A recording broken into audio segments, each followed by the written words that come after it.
Okay, this is where we're at. I'm calling it tonight. It's Friday night. Tomorrow I'm gonna hit it hard and we're gonna pull this motor out of here.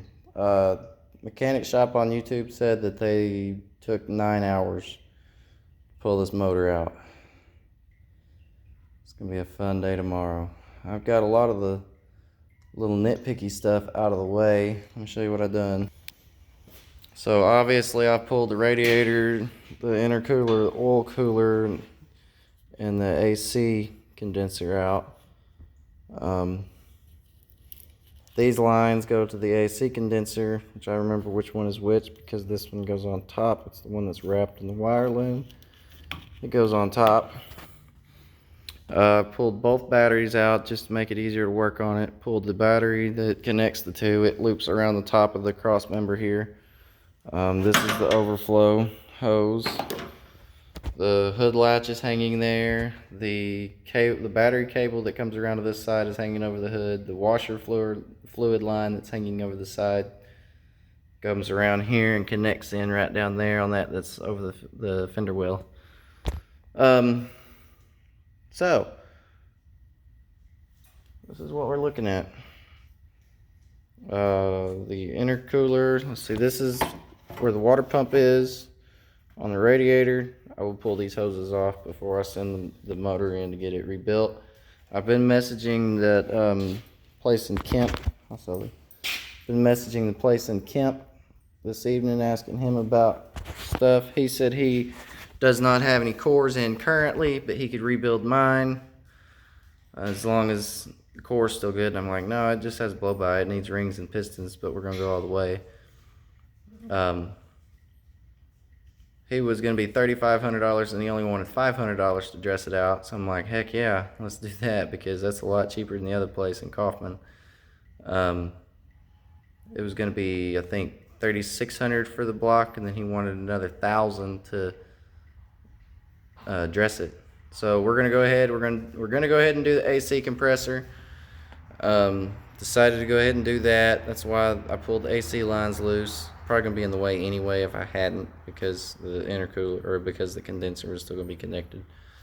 And then I mean, everything else is pretty straightforward. I think the reason that my oil pressure had been dropping on the truck is because it was barely had any oil in it. I'm not lying when I say that. It barely had oil in it. So that's why that was happening. It just didn't have the oil. But I'll show you tomorrow when I crawl under it to start doing transmission and stuff. I'll show you the oil that's underneath this truck. It's ridiculous. It's been blowing it all out. So here's your number one tip for right now though. Whenever you pull a bolt out, put it back where it was.